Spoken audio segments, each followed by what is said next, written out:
and I will address this. Everybody says that he had HIV in 1996. Are we agreed? I mean, he got kicked out of boxing because he had HIV, right? So that's where the rumor comes from. So let me address that because I think that that's really important. So in the lawsuit that I filed, because when Tommy actually died, I had a post-mortem done on Tommy. They asked me, do you want a post-mortem? And I said, absolutely. And I said, you know what? I want you to find the virus. I want you to find the HIV virus in Tommy. And if you find it, put it on the death certificate. If you find AIDS, put it on the death certificate, and let's get that out there. But I said, if you don't find HIV, if you don't find AIDS, then it doesn't go on the death certificate, right? So they did a post-mortem, and the post-mortem was done by Dr. Philip Smith, distinguished Dr. Philip Smith, Dr. Stephen Hinrichs, and these are quite superior guys in the medical industry. They did a post-mortem, and it came back 2 weeks after Tommy had died, at least 17 days after Tommy had died, and on there, no viral particles seen. No viral particles were seen, no abnormality, no retroviral inclusions, which means no HIV, because HIV is a retrovirus. No retroviral budding is present. It wasn't even HIV infection. And that's what his postmortem came back with. So while I'm waiting for his postmortem to come back, the media had gone crazy. And they said, well, Tommy was diagnosed with HIV on February 10th, 1996 by the Nevada State Athletic Commission. And therefore, he died September 1, 2013 from AIDS. Well, in the perfect world, you know, if you have the virus and it progresses and you get AIDS, you've got AIDS, right? But let's go back to 1996. Here is the lab report. And again, I don't know if you can see it, but here is the lab report. It's actually in court documents. And I've got all the corrections on there. Okay, the lab report has Tommy aged 99 years old. The lab report has a doctor's name, Robert Voy, who never ordered this test. The lab report says that the blood was stored in a toxicology freezer. Why would you freeze blood if you're going to test it for HIV? The lab report says that the results were called to a Dr. Russell. Well, this lawsuit finds that there was no Dr. Russell that was in Vegas that during that time that was even available to report to. There is no signature on the bottom of the lab report.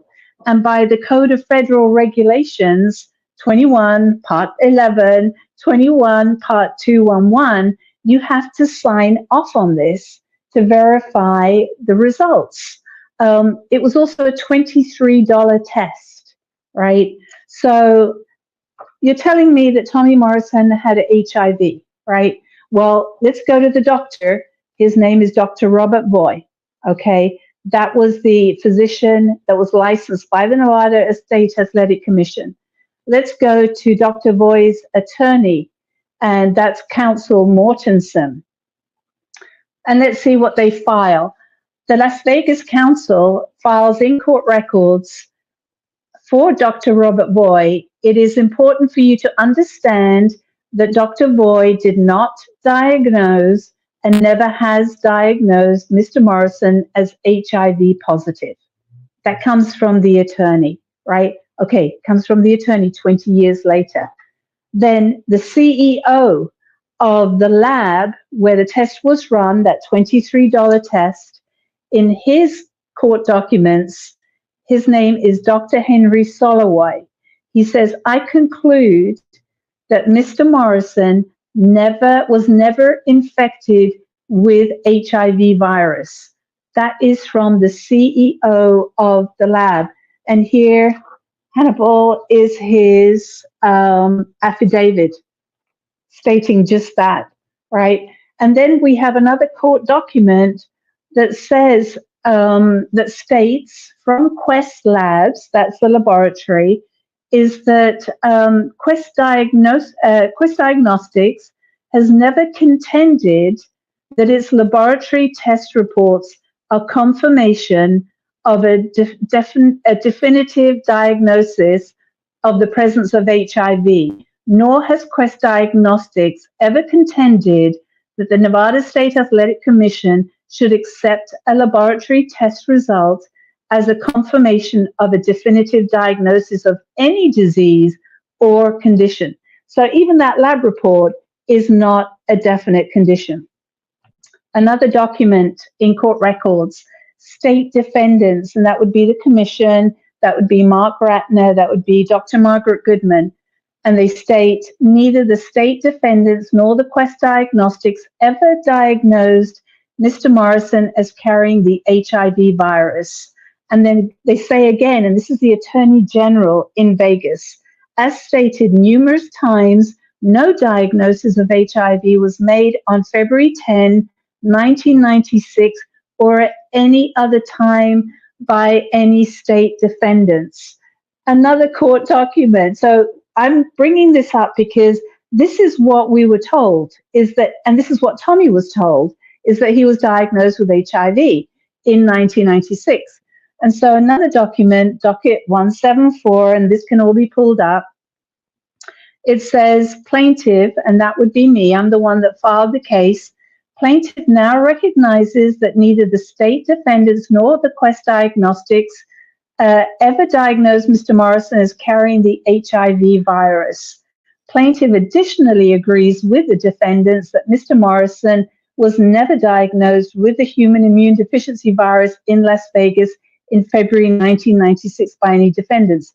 And that's 20 years later, you know. And then you've got the Dr. Berliner, who was at the weigh-in. He also comes out with his statement and his affidavit, right, signed under oath.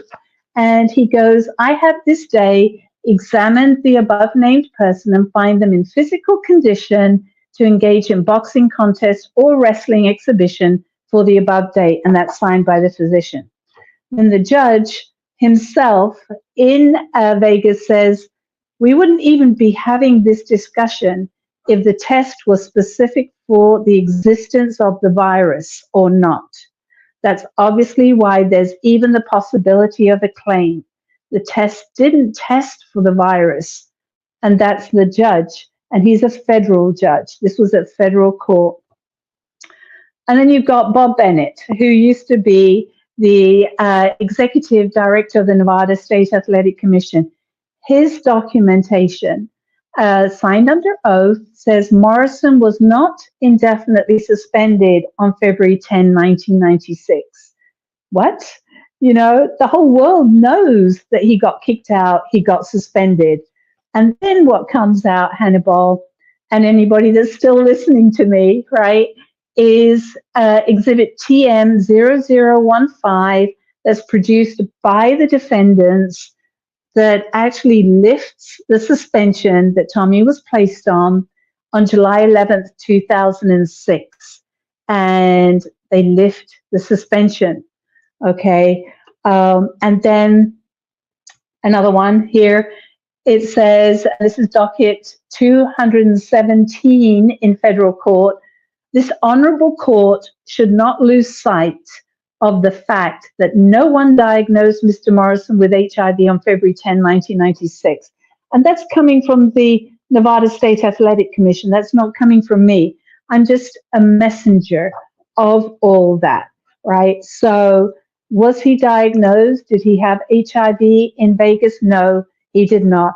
And then if I want to go a little bit further here, there is a law in Nevada that says, it's under NRS 467.115, that says a person making false oath in a matter before the commission or hearing examiner is guilty of perjury, which is a category D felony and shall be punished as provided in NRS 193.130. So in other words, why would any of these guys in this lawsuit for the commission jeopardize their career and be guilty of perjury?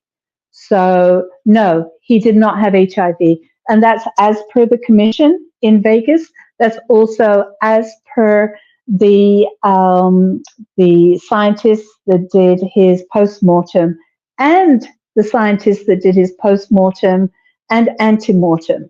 So they all jive up. So nothing happened in Vegas, right? Nothing happened in Boston, Massachusetts, where he was tested.